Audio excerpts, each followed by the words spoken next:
Всем привет! Я уже очень давно готовлю домашнее мороженое в своей полуавтоматической мороженице. Но вы очень часто задаете мне вопрос, можно ли использовать мои рецепты для того, чтобы готовить мороженое ручным способом, то есть не покупая какую-то специальную технику. Мой ответ, конечно же, да, и мое сегодняшнее видео как раз о том, как это сделать. Ссылку на обзор моей мороженицы я оставлю в описании к этому видео.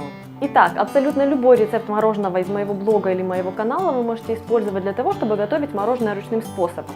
Для этого вам понадобится всего лишь пластиковый контейнер, в котором мы будем перемешивать смесь, а также самый простой ручной блендер, который на сегодняшний день, наверное, есть на любой кухне. Сегодня будем готовить мой любимый пломбир на желатине. Список всех ингредиентов, как обычно, вы найдете в описании к видео. Первым делом необходимо замочить желатин в холодной воде до набухания.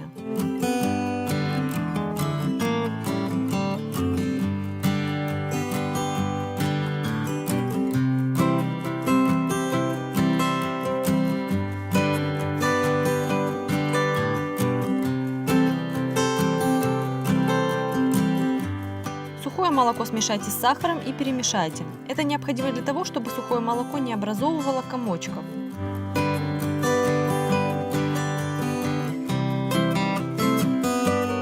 Влейте в эту смесь молоко, примерно половину от общей нормы. Перемешайте и отправьте смесь на небольшой огонь.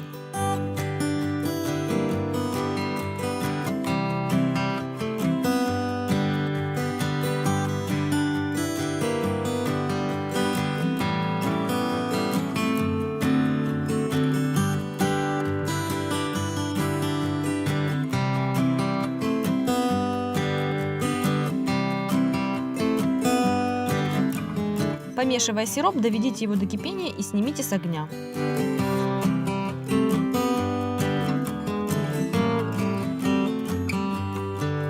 Перелейте сироп в глубокую миску.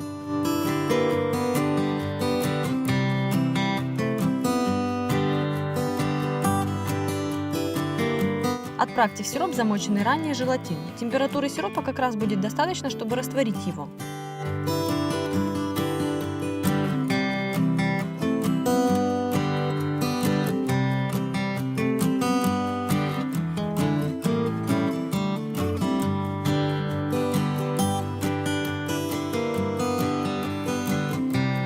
Накройте смесь пищевой пленкой в контакт, чтобы избежать появления на поверхности пленки.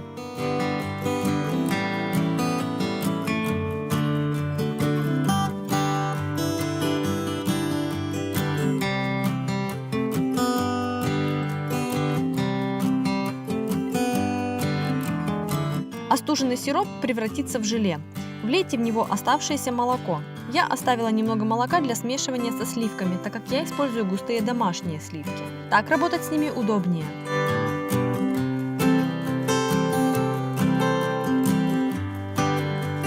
Оставшееся молоко аккуратно вмешайте в сливки, если работаете, как и я, с домашними. Перемешивать следует аккуратно, чтобы сливки не начали сворачиваться и превращаться в масло.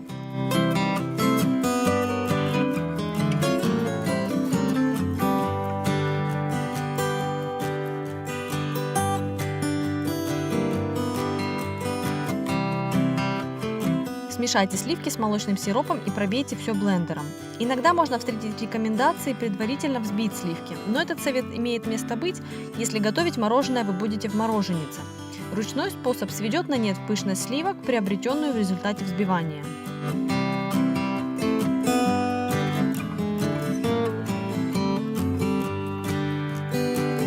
Перелейте смесь в контейнер, пригодный для заморозки. Закройте его и уберите в морозильник.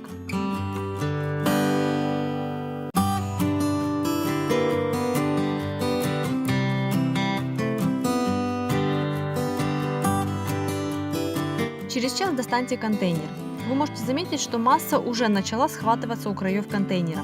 Тщательно пробейте содержимое блендером.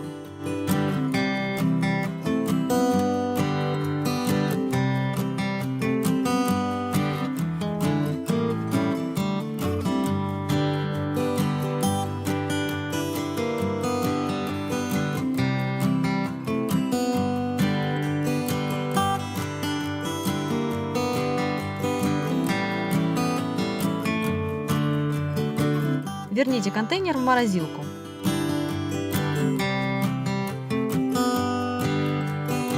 Повторите перемешивание и пробивание блендером еще несколько раз.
Через 4-5 циклов пробивания смеси вы увидите, что она стала кремовой. По текстуре это мороженое напоминает желато, менее насыщенное воздухом, более плотное и тянущееся с концентрированным вкусом.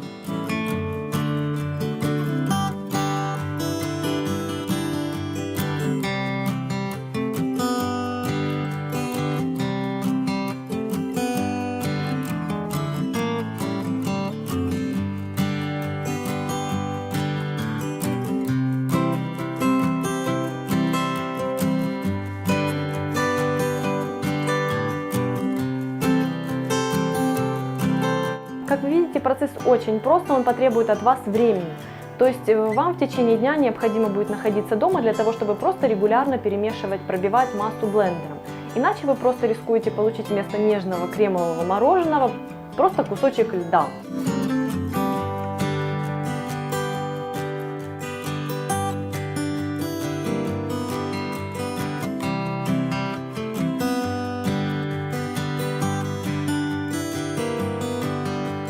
Но разве 3-4 часа не стоят того, чтобы насладиться домашним натуральным мороженым?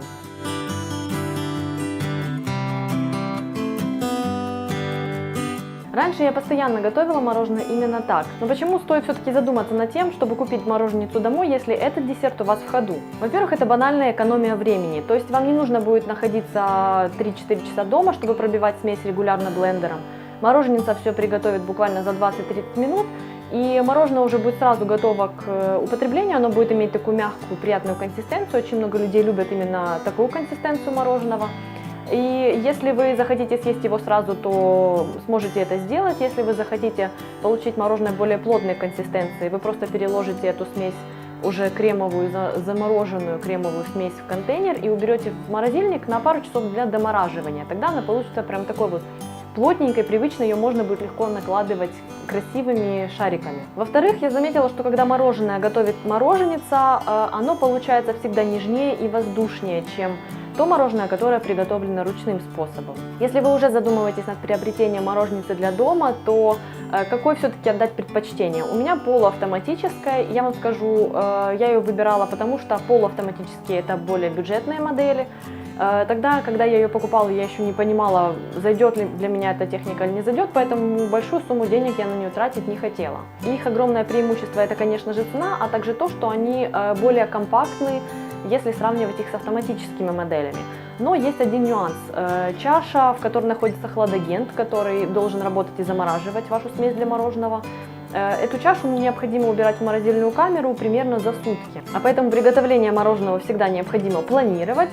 И, кроме того, необходимо, чтобы в морозилке был запас места для того, чтобы эту мороженицу туда убрать. Если же вы хотите готовить домашнее мороженое в любое время, не планируя это заранее, просто достал технику, поставил и приготовил смесь, залил, то стоит отдать предпочтение автоматическим моделям. Они более громоздкие, а также они, конечно же, более дорогостоящие, потому что это уже прибор немного другого класса. Если в полуавтоматической мороженице работает небольшой мотор, который просто крутит лопатку, которая мешает смесь, то в автоматической мороженице тут не только идет процесс перемешивания, а также одновременно замораживание. Именно поэтому чашу не нужно заранее убирать в морозильник, можно просто достать технику, вылить смесь и приступить к приготовлению.